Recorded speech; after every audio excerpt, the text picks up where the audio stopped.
good morning,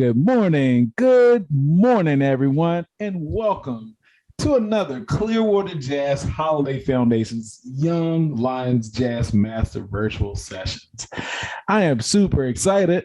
I'm also your host, Michael Kernodle, and today's educator is none other than the Professor, Tyler Wertman, and his topic is understanding God tones. I know this is why you're here, and you've been saying, I need more help on God tones. I don't know what a God tone is. Please give me more and more insight on it. If that's your question, guess what? You're in luck. You're in the right place. And I couldn't think of anybody better to explain this than the Professor Tyler Wertman. Now, before we start, if you're here live and you have questions or comments, I would love if you go to that little feature. It's called chat, hit it, type your question, and then we're going to leave some time at the end so the professionals can answer them for you. And we love interaction. We love to hear from you.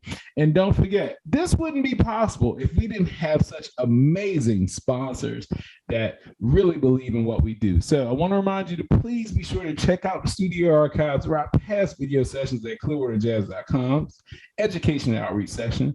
And that's brought to you by Blue Water Wealth Management at Stewart Partners and Duke Energy. Don't forget as well, check out the Young Lions podcast available wherever you stream. That's brought to you by our friends at Marine Max Clearwater. Just search Young Lions Jazz Master Virtual Sessions wherever you stream. So without any further delay, let me tell you a little bit about this amazing educator. I mean, he's brought us so many great sessions from basic trombone fundamentals. As you know, he's an awesome trombonist. He's also talked about chord progressions, turnaround practice on the trombone. He's talked about the business of just playing music and being a professional musician. He's talked about developing your own personal sound. I mean, you name it. And you can always go back in the archives and check out those amazing sessions. And if you don't know who he is, Tyler Wertman is a jazz trombonist. He specializes in jazz and classical styles. He's worked here with us with Clearwater Jazz outreach programs. He's in the schools. He's out there preaching the gospel of jazz to the young ones and, you know, raising up some new listeners and new musicians. And he's playing all over the Tampa Bay area, not just Tampa Bay, but all over the country. You can see him on several stages. And he's also the instructor at the music. He's a music instructor at the University of Tampa, you know, where he's teaching introduction to jazz and so many more things there. And if you didn't know, he's an alumni of a couple places. He has the pedigree. He's a bachelor. He has his Bachelor of Arts in Music from FSU and his Master's of Music and Jazz Studies from USF. I think that's all you may need to know about this awesome guy. But now let's hear what he has to say. So, Tyler Wertman, guess what? The stage is all yours. All right. Hey, Mike, thank you again. And good morning to you. Thank you so much for a wonderful introduction, for being here. Thank you to Clearwater Jazz Holiday, our sponsors, and to you guys tuning in, right? Coming to catch something here. So let's go ahead and talk about guide tones. You might not know what a guide tone is. As Mr. Kernodle was just saying, you might be heavily knowledgeable about your guide tones. Regardless, we're going to be dissecting what these principles are and how they are going to make us better improvisers. Now, before we get going on dissecting some guide tones, for instance, we're going to have to talk about what a guide tone is. Okay, so in chords within music, when we are soloing, right, the chords change. That's why they're called chord changes. And so as these chords change, their harmonic values change as well. Okay, what I mean by harmonic values, okay, is maybe the chord might go from a major chord to a minor chord. Okay, again, with this change, we are altering that third from a major third to a half degree flat to a flat third. Again, this creates the whole chord sound of minor, this whole third lowering, okay? And so that is really important because we have to understand what notes are going to change within these chord changes. Because yes, there are going to be notes that will change, but there's also going to be notes that stay the same. So it's up to us to not only know our guide tones, okay, those notes that are changing into the next chord, okay, but also to know our common tones, okay? What are some of these notes or pitches that are being held consistently between chord to chord to chord? And through this understanding, okay, you as a musician will be able to sort of grasp more harmonic outlets. Okay, so you won't be necessarily confined to thinking of your licks, confined to thinking of, oh, I practiced this transcription here, so that's all I got, so I'm just going to play that because it sounds good.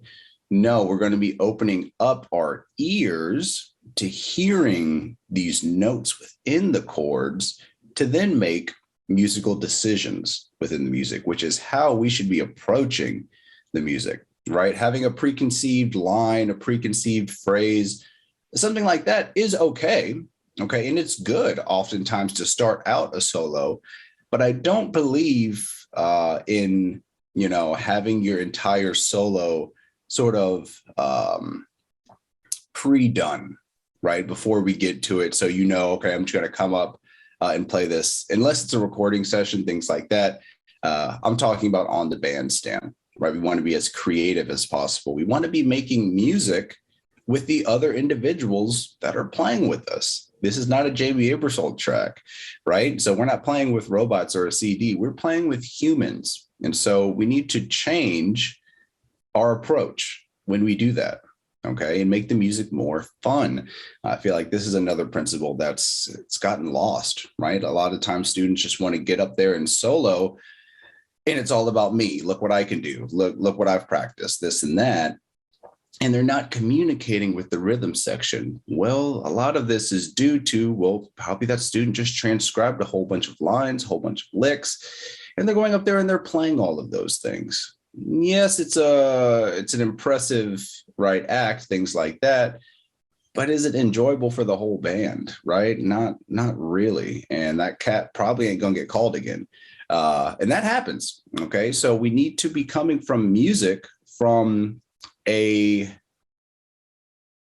holistic place instead of maybe a line or lick starting point.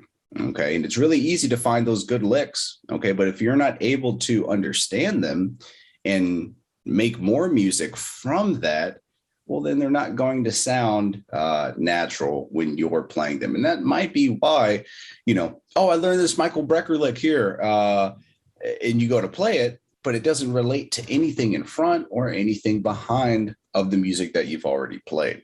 Okay, probably because, well, Michael Brecker is going through a whole bunch of harmonic pathways, okay, and you probably don't understand those guide tones on how he's getting there, right, and how he's utilizing those harmonic values. So this is where we start, okay? So again, the most simple thing in jazz that we sort of refer to harmonic-wise is our turnaround, okay? 5-1. Usually we have a predominant in front of this 5, making it a 2, right, into 5, into 1. Again, minor 2, 7, 5, 7 to 1. Those are our chord values. Now, if we just go to the key of C, right, we have D minor 7 into G7 into C major. Okay, so let's talk about some of these guide tones, okay, between these 3 chords, right? A lot of these notes in between these chords, well, they're pretty much the same, right? If we think diatonically, D Dorian is within C major, okay? So D Dorian is our second mode in C, If we play C to C in the key of C major, obviously that is our C major scale. Now, if we go up one step and play that D to D in the key of C, we're now in D Dorian, right? That's our second mode. And now we have some other notes to deal with, okay, relating to D minor. We have a minor third. We have a minor seventh. Those are intervals we do not have in major and in dominant. Okay, so when we go to G7, we have a major third, but we have a lowered seventh. Okay, then we go to C major. Let's talk about thirds and sevenths again. We have our major third and we have a major seventh. Okay, so between each of these chords, one note changes, one note stays the same out of these third and sevenths. Now you might be asking, why are you talking about, the thirds and sevenths? Well, the thirds and sevenths of each chord are the two notes that can outline the harmony better than any other note found in that scale. The seventh and the third are going to outline the sound, whether it's major, whether it's minor, better than any other notes, better than the root, better than the fifth. Okay, these third and sevenths need to be understood. Okay, you have to go through and know what your thirds and sevenths are. And so for a lot of my students, we have a third and sevenths practice in which we will play half notes essentially for these measure to measure chord changes, outlining third into seventh, third into seventh. And by doing this, again, we realize what's a common tone and what's a guide tone. Okay, so let me demonstrate this. So again, we are playing from D minor into G7 into C major. These are the chords. Okay, understand these are not the scales. Okay, in jazz, we have chord scale relationships, which is where we have representing chord, such as D Dorian, okay, D minor 7. And then we have a scale, which is D Dorian, that outlines that chord, okay? Again, so our third and sevenths of D Dorian, concert F natural, and concert C natural. Again, both of those notes are in C, but they're used differently in D minor because one is the minor third and one is the seventh. Okay, so by playing third up to seventh, we have this.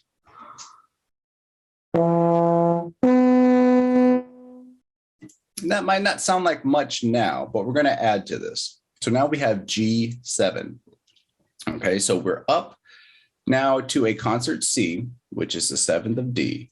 Now we're going to talk about guide tones. Okay, so think about your third, right? Because the third of G is the note we're trying to go to. Now, our third outlines the harmony better than any other note. Okay, and so a really easy harmonic movement to outline these chord changes when we are soloing is by playing these thirds and sevenths of each chord, demonstrating the harmonic properties of the chord. Okay, so if we go to the third, for instance, and it's F natural on a D chord, we're showing that, hey, this is a minor chord by just playing, a few notes or one note even, rather than maybe outlining all of this other material that then gets lost. Okay, and again, keep it simple. So now with these two half notes going into G7, again, it's the same principle, third into 7. Okay, so our third of G is B natural, right? I hope you were there with me. That's why I gave you some time. So then we go down to our seventh, right? F natural. Okay, so we have third, seventh of D minor, F up to C. Then we go down a half step, C natural to B natural. outlining that 7 to 3rd resolution, and also outlining those guide tones from 7 to 3 of our D minor to G7. Now, here's the cool part. We talked about guide tones, and we also talked about common tones. So one of these notes for our thirds and sevenths properties stays the same, right? So that value is F natural. The F natural was found in D minor at the minor third. It was also found at G7 as the lowered seventh, flat 7, and this creates a dominant chord, right? A dominant chord is a major chord with a flat 7th. So that 7th degree is crucial, okay? So we need to keep that common tone of F consistent all the way until, you said it, we resolve into C major, because then that's when we get that half step resolution, those guide tones into the third, in which we can hear very clear harmonic principles. Okay, so for this thirds and sevenths exercise of a 2-5-1 in C major, it will sound like this.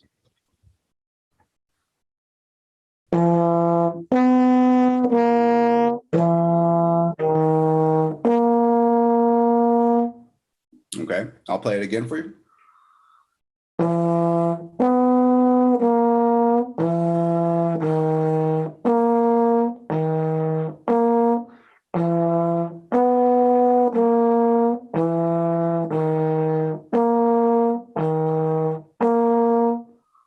And so being a trombonist, we can't necessarily play chords, right? We want to at times, but we have to practice with what we have. So instead of playing,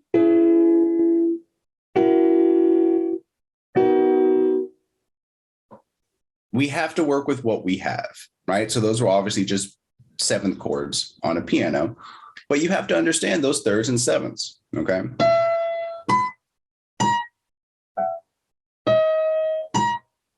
And so what this is you're outlining D minor, G7 into C major just by playing the thirds and the sevenths. Okay, so with this exercise, it will allow you to then understand, well, that F is a common tone. I can play F over D minor. I can play F over G7, but when I get to C major, that F needs to and has to resolve some way into E, right? A half step down, which is that 7 to 3rd motion. F is great because it's the minor third of D minor. F is great because it's the 7th of G7, but F isn't great for C major. It's the 4. The 4 does not give us any harmonic outlines of any sort of tail of C. So we need to get to one of those notes that do. The 3rd, the 7th, right? Even the roots, the 5ths are better. You really don't want to be on that 4 unless it's for a specific reason. Okay, whether you're going up to the 5, maybe you're enclosing your 3. There's a few different ways to play it, but you want to be around these tones that give you the most bang for your buck, essentially, right? Especially if we're playing an instrument that can't play those chords, right? We have to play one note at a time, so we really have to be selective in the notes that we choose. Okay, one way of doing this is to understand those notes that might have more value, right, than other notes. And so this is where you must understand not only your thirds and sevenths, but your guide tones from chord into chord, because then you're going to understand when to resolve that harmony into your desired, right, chord, your major chord and your minor chord, things like that.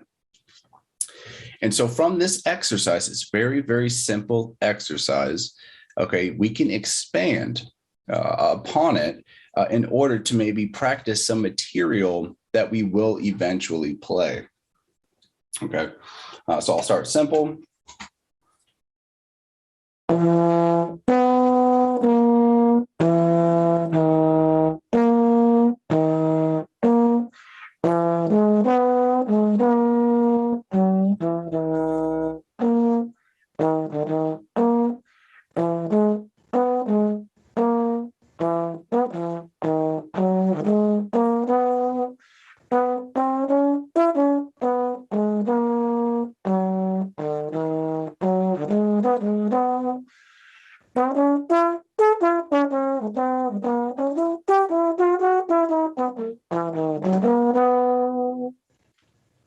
so obviously, right, I was getting a little bit more in depth, a little bit more in depth, a little bit more in depth with my harmonic choices.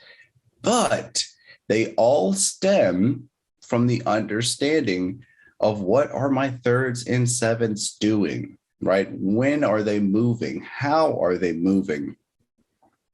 Again, I'm trying to outline that third into seventh motion so that we can hear these resolutions and we don't have to wait for the piano player to play, to get to that resolution, because we're outlining these chords. We're not waiting on anybody. We are implying harmony when it needs to be and in the correct place. And so this is really the ultimate goal of understanding common tones and guide tones. Okay, you have to know where they lie in the chords and when they lie in the harmony. Okay, because with bebop tunes, Latin tunes, we're going to find different, countings, right? Different placements for chords. And so we might be in a different place when we're playing this. So we have to go back to this basic notion of what are the thirds, what are the sevenths, what are my guide tones, what are my common tones. That way, when you create your solo, you can create that improvisation from a place of creativity instead of a place of, having your licks memorized, things like that. And I think that is what we are all trying to search for when we improvise. Would you agree, Mike? I would definitely agree. So you're not up there wishing upon a star when you right when you're trying to improv. Knowing that theory and those thirds and those sevens, and knowing where the actual chart is going to be very beneficial. A lot less stressful for you as well as a musician. But it's just going to take some time, and it's not an overnight thing. But the more time you put in it, you're probably going to get more comfortable with it. And I always say improv is just like public speaking. People are definitely afraid of it. But if you practice it and you do it more often, it's going to get easier and easier and easier. So that's right. So those are some great tips. I love the way you broke down that theory. You made it very user friendly. And what we do, it doesn't have to be so complicated, but it takes time to sit down and understand it. So, and you broke it down to us in a way that we can go back into those archives. We can pause it, press play along with you. And I'm glad you gave us great examples, picked up your horn and showed us exactly what you're talking about. And those are the type of things that you're going to get here at our sessions here with the Clearwater Jazz Holiday Foundation's Young Lions Jazz Master Virtual Sessions. You're going to get it like that every single time. So I want to remind you guys, please go out and share, whether it's your band buddies, whether it's, you're a student and you want to tell your band director about this, or other people you play with. Tell them about the great things that you're hearing here and you're experiencing. We love interaction. Maybe you have a topic that you would like to suggest to us, and we would love to hear that. Or you might want to say, hey, Professor Tyler Wertman, he is amazing. I want to tell you such a great job he's doing. You know what? You can email us. Email us at info@clearwaterjazz.com, and we love hearing from our listeners. Until next time, everybody, I've been your host, Michael Canoto. This has been the great Tyler Wertman, Professor. Enjoy your day and keep it swinging, everybody. We'll see you on the next one. Bye-bye.